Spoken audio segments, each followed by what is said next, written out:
बेटा हिंदी में बोल सकते हैं ना, आप हिंदी ट्रांसलेट कर सकते हैं ना।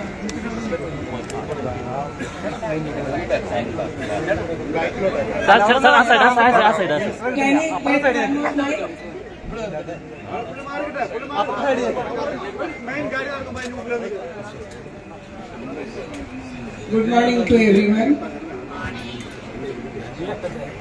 Dear Church Bishop, Honorable Church Fathers, and all my people who are really affected by Waqf Act, my leaders, media friends. എല്ലാവർക്കും നമസ്കാരം. ബഹുമാനപ്പെട്ട ബിഷപ്പുമാര്, ഇന്ന് ഈ വഖഫുമായുള്ള ദുരിതത്തിൽ പെട്ടുപോയിരിക്കുന്ന എൻ്റെ പ്രിയപ്പെട്ട സഹോദരി സഹോദരന്മാർ, मैं केंद्र का मंत्री हूँ. पहले भी मंत्री थी कृषि और फूड प्रोसेसिंग का. अभी तीसरे टर्म मोदी जी का तीसरे टर्म भी labour and employment and MSME का मंत्री हूँ. ഞാനിപ്പോ മന്ത്രിയാണ്. ഇപ്പോ നേരത്തെ ഫിഷറീസുമായിട്ട് ബന്ധപ്പെട്ട മന്ത്രിയായിരുന്നു. ഇന്നിപ്പോ ലേബർ ആൻഡ് എംപ്ലോയ്മെന്റിന്റെ ഇതുമായിട്ട് MSME ആയി ബന്ധപ്പെട്ട മോദി മന്ത്രിസഭയിലെ മൂന്നാം തവണയുള്ള മന്ത്രിയാണ്. फिर भी मैं आपके साथ लड़ाई लड़ने के लिए आई हूँ. ഇന്ന് ഞാൻ നിങ്ങളോടൊപ്പം fight togetherly with you. നമുക്ക് ഒന്നിച്ച് ഫൈറ്റ് ചെയ്യേണ്ടതായിട്ടുണ്ട്. क्योंकि पूरे देश में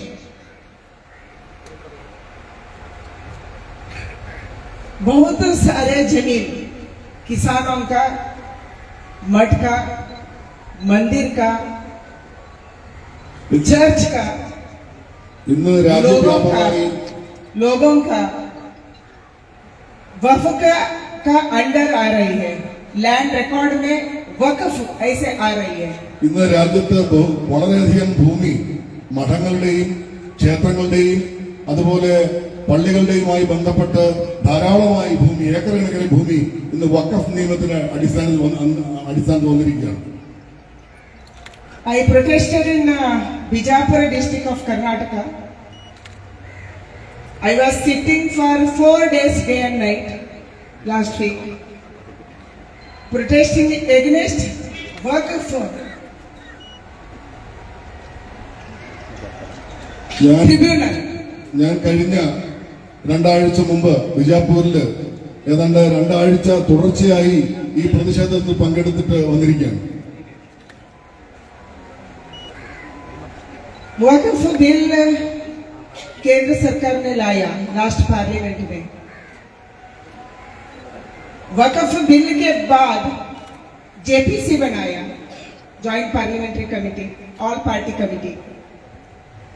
उसके बाद कर्नाटका में हर एक जिला में, मैं कर्नाटका का देखी, हर एक जिला में नया जमीनों को, किसान का जमीन, मठ का जमीन, मंदिर का जमीनों को नोटिस जा रही है. नया, पहले नहीं था. It was not before. Now new acquisition is coming and also it is coming in the shown in the land record. Karnataka में एक भूमि ऐसे एक ऐप है, लैंड रिकॉर्ड का ऐप है. उसी में लास्ट ईयर दिखा रहा था फार्मर्स का नाम. Before it was farmers land and ancestral property. Now it is showing as a Waqf property. In last 6 months. ഇപ്പോ കേന്ദ്ര ഗവൺമെന്റ് വഖഫ് പരിഷ്കരണ നിയമം കൊണ്ടുവരുന്ന സമയത്ത് കാണാൻ കഴിയുന്നത്, ഞാൻ കർണാടകത്തിൽ നിന്ന് വരുന്ന ആളാണ്. കർണാടകത്തിൽ വ്യാപകമായി ഇന്നലെ വരെയും അവിടുത്തെ റെക്കോർഡിക്കലായിട്ട് കർഷകരുടെ പക്കം ഉണ്ടായിരുന്ന ഭൂമി ഇപ്പോ വളരെ പെട്ടെന്ന് 6 മാസമായി വളരെ പെട്ടെന്ന് തന്നെ ഇപ്പോ എല്ലാം തന്നെ വഖഫിന്റെ പ്രോപ്പർട്ടിയായി മാറിക്കൊണ്ടിരിക്കുന്ന ദയനീയമായ കാഴ്ച വ്യാപകമായി കർണാടകത്തിൽ വളരെ പെട്ടെന്ന് തന്നെ ഇന്നലെ വരെയും കൃത്യമായ ഒരാളുടെ തണ്ടപ്പേരിൽ ഉണ്ടായിരുന്ന വസ്തു ഇന്ന് വഖഫ് പ്രോപ്പർട്ടിയായി മാറിക്കൊണ്ടിരിക്കുന്ന കാഴ്ചയാണ് കാണാൻ കഴിയുന്നത്. बंधुआ, हमारा लड़ाई है संविधान बचाओ लड़ाई।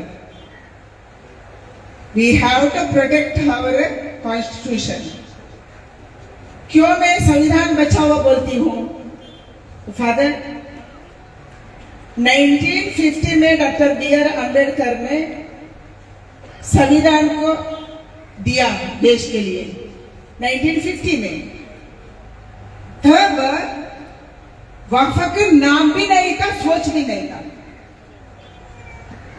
कौन सा संविधान बाबा साहेब अम्बेडकर ने दिया है हमारे देश के लिए, तब वक्फ वर्ड नहीं था, वक्फ का सोच भी नहीं था। There was no thinking about Waqf. 1950 നമ്മുടെ ഭരണഘടന നിലവിൽ വരുന്ന സന്ദർഭത്തിൽ ആ സാഹചര്യത്തിൽ ഭരണഘടനയുടെ ഒരു സ്ഥലത്തും ഈ വഖഫിനെ സംബന്ധിച്ച് പറഞ്ഞിരുന്നില്ല. മാത്രമല്ല, വഖഫ് എന്ന കാര്യത്തെ സംബന്ധിച്ച് ചിന്തിക്കുക പോലും ചെയ്തില്ല എന്ന് 1950 വന്ന ഭരണഘടന പരിശോധിച്ച് നമുക്ക് കാണാൻ കഴിയും. Like a original constitution don't have any Waqf word. 1954 में कौन भारत छोड़ के गया पाकिस्तान में और बांग्ला में, उसके लिए सोच आया ये जमीन को कौन कौन छोड़ के गया भारत से, उसके जमीन में वक़्फ़ डालना, उसको वक़्फ़ को देना, अल्लाह को देना, ऐसा सोच आया पहली बार। 1950 നമുക്ക് വന്നിരിക്കുന്ന ഒറിജിനൽ ഭരണഘടനയിലെ ഒരു സ്ഥലത്ത് നമുക്ക് വഖഫിനെ സംബന്ധിച്ച് കാണാൻ കഴിയില്ല. പക്ഷെ 1954 ഈ രാജ്യത്ത് നിന്ന് പാകിസ്ഥാനിലേക്ക് പോയ ആളുകളെ സംബന്ധിച്ച് കണക്കെടുക്കുകയും അവരുടെ ഭൂമി വഖഫിന്റേതായി അള്ളാഹുവിന്റേതായി പ്രഖ്യാപിക്കാനുള്ള തീരുമാനമെടുക്കുകയുമായിരുന്നു.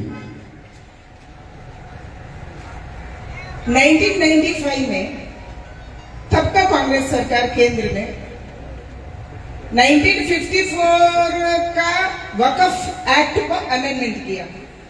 1995 ആ സമയത്തെ സർക്കാർ 1954 ആ സമയത്തെ വഖഫ് നിയമത്തെ ഭേദഗതി ഉണ്ടായി. 1995 में क्या किया? हमारे लिए बहुत खतरनाक बिल है, वो देश के लिए खतरनाक बिल है। क्या किया? सेक्शन 40 में वो एक्ट में लिखा है, आप पढ़ना चाहिए। If he believes that, if they believe that, वो सोच लिया ये वक़्फ़ का लैंड है तो वक़्फ़ होगा। 1995 നിയമപരിഷ്കാരത്തിലുണ്ടായ ഏറ്റവും വലിയ അപകടം എന്താണെന്ന് ചോദിച്ചാൽ, അതായത് ഒരാള് അയാളുടെ മനസ്സിൽ കരുതുകയാണ് ഇത് വഖഫ് ഭൂമിയാണ് എന്ന് കരുതിയാൽ മാത്രം മതി അത് വഖഫ് പ്രോപ്പർട്ടിയായി മാറുന്നു എന്നാണ് ആ നിയമനിർമ്മാണത്തിലെ ഏറ്റവും ഗുരുതരമായ പിഴവ്. सेक्शन 84 में 83 में फादर वक़्फ़ का ट्रिब्यूनल बनाया सेक्शन 83 के तहत। इसी में क्या है? 85 में 83 में वक़्फ़ का ट्रिब्यूनल का बात रखा। 85 में हमारा सिविल कोड, हम लैंड लिटिगेशन के लिए where we go for land litigation, we will go to tehsildar first, we will go to AC first, we will go to DC court, district commissioners court, we will go to civil courts like lower court, we will go to high court and supreme court. हम लड़ते रहेंगे, एक जमीन के लिए कुछ litigation है तो हम लड़ते रहेंगे। इतना लड़ने के लिए हमारे लिए ऑप्शन है, तहसीलदार है, एसी है, डीसी है, लोअर कोर्ट है, हाई कोर्ट है, सुप्रीम कोर्ट है। सुप्रीम कोर्ट तक हम जा सकते हैं। बट वक़्फ़, आप believe that, he believe that वो वक़्फ़ हो गया, उसका केस लड़ना किधर? केवल वक़्फ़ ट्रिब्यूनल में। 1995 നിയമത്തിലെ 40 വകുപ്പ് അനുസരിച്ച് വിശ്വാസത്തിന് അടിസ്ഥാനമായി ഒരാൾ വിശ്വസിക്കുകയാണെങ്കിൽ വഖഫിന്റെ ഭൂമിയാകും. അത് മാത്രമല്ല, അതിലെ 80 വകുപ്പുകൾക്കനുസരിച്ച് സാധാരണ മനുഷ്യന് ഒരു നിയമപ്രശ്നങ്ങൾ ഉണ്ടായാൽ അയാൾക്ക് താഴത്തെ കോടതി മുതൽ മുകളിലെ കോടതി വരെ പോകാൻ കഴിയുമായിരുന്നു. പക്ഷേ ഈ നിയമം, ഈ 95 നിയമത്തിന്റെ സെക്ഷൻ 80 അടിസ്ഥാനത്തിൽ ഒരു കാരണവശാലും മറ്റ് മുകൾ കോടതികളെ സമീപിക്കാൻ കഴിയില്ല. അവർ ഈ കേസ് പരിഗണിക്കുന്നത് വഖഫ് ട്രിബ്യൂണൽ മാത്രമാണ് എന്ന ഗുരുതരമായ പിഴവ് കൂടി ഈ നിയമനിർമ്മാണത്തിൽ വരികയുണ്ടായി. वक़्फ़ ट्रिब्यूनल में कौन होते हैं? Who is there in Waqf tribunal? कोई हिंदू नहीं, कोई क्रिश्चियन नहीं। अभी आप फादर सब लोग इधर बैठे हैं, आपका कोई उसी में स्थान नहीं, जैन नहीं, सिख नहीं, हमारे देश में सब है। माइनॉरिटी है तो केवल एक जनांग नहीं है, माइनॉरिटी है तो इसी में क्रिश्चियन आते हैं, सिख आते हैं, जैन आते हैं, बौद्ध आते हैं, सब आते हैं, कोई नहीं है हमारे राज्य में। പക്ഷെ ഇവിടെ ഈ ട്രിബ്യൂണലിനെ സംബന്ധിച്ചിടത്തോളം അവിടെ ഒരു ക്രിസ്ത്യാനിയോ അല്ലെങ്കിൽ ഒരു ഹിന്ദുവോ അല്ലെങ്കിൽ പാർസിയോ അല്ലെങ്കിൽ ബൗദ്ധനോ ഏതെങ്കിലും മതവിഭാഗമില്ല. ആ ട്രിബ്യൂണലിന്റെ കാര്യങ്ങൾ നീ മുഴുവൻ തീരുമാനിക്കുന്ന ആളുകൾ ഏക മതത്തിൽപ്പെട്ട മുസ്ലിം വിഭാഗത്തിൽ മാത്രമാണ്. ആരാണ് നീ അവിടെ ശരിയായി ഏകപക്ഷീയോ അല്ലാതെ മറ്റെങ്ങനെയാണ് തീരുമാനിക്കുന്നത്? നോട്ടീസ് വഴി भेजेंगे, सुनवाई भी वही करेंगे. അവിടെ നിന്ന് അവർ നോട്ടീസ് അയക്കുന്നു, അവർ തന്നെ ആ കാര്യത്തിൽ തീരുമാനമെടുക്കുന്ന സംവിധാനമാണ് ഇപ്പൊ നിലവിലുള്ളത്. कर्नाटक में मैं धरना बैठने के बाद बहुत केस देखा, बहुत लोग मेरे पास आए, मेरे ऑफिस में आए बेंगलुरु में। बोले बेला हम 20 साल से लड़ रहे हैं, 25 साल लड़े, we are fighting for 20 years. हमें वक्त आया है, इसके कारण उसको लोन नहीं मिलेगा, घर को रिपेयर नहीं कर सकते, कोई राज्य सरकार और केंद्र सरकार का कुछ फायदा नहीं मिलेगा. अभी तो मोदी जी घर दिया तो घर के लिए पैसा दिया तो नहीं मिलेगा, क्योंकि उसका जगह वकफ का नाम में है. പ്രിയമുള്ളവരെ, എനിക്ക് നിങ്ങളോട് ഒന്നാണ് പറയാനുള്ളത്. 600 ഞാൻ 4 വീടുകളിൽ സന്ദർശിച്ചു. വാർദ്ധക്യമുള്ളവരാണ്, വളരെ ദയനീയമായ സാഹചര്യമാണ്, അവർക്ക് ഒരു തരത്തിലുള്ള അവകാശങ്ങളിൽ നിന്ന് ലഭ്യമല്ലാത്ത സാഹചര്യമാണ്. ഇരിക്കുവാനുള്ള കാരണം ഇന്നലെ വരെ നമ്മുടേതാണെന്ന് കരുതിയിരുന്ന ആ ഭൂമി ഇന്ന് വഖഫിന്റെ പ്രോപ്പർട്ടിയായി മാറിയിരിക്കുന്ന ദുരവസ്ഥയാണ് നമ്മുടെ കൺമുമ്പിലുള്ളത്. They purchase their stay here. This Monama.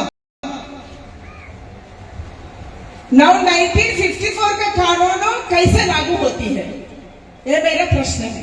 कैसे लागू होगा? എനിക്കറിയാം, നിങ്ങളെല്ലാവരും ഇവിടെ ഇരിക്കുന്നവര് പൈസ മുടക്കി ഭൂമി വാങ്ങിച്ചവരാണ്.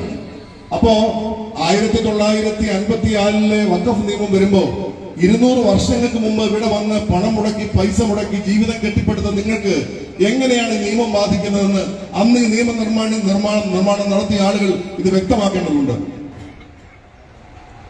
बंधुओं में एक ही विचार रखना चाहती हूँ.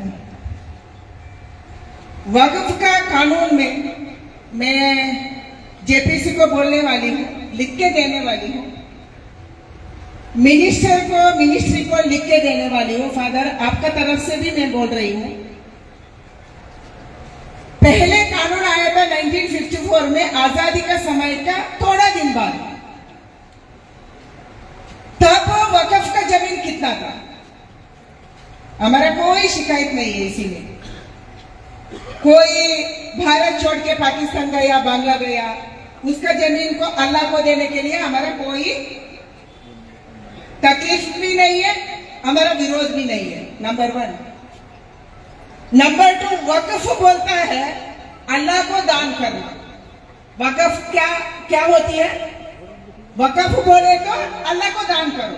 कोई भगवान को दान करता है, अल्लाह को दान करता है, हमारा कोई दिक्कत ही नहीं है, हमारा कोई समस्या नहीं है. इसीलिए कोई मुसलमान अल्लाह को दान किया, उसको बच्चे नहीं थे, कुछ समस्या था, अल्लाह को दान किया, ठीक है.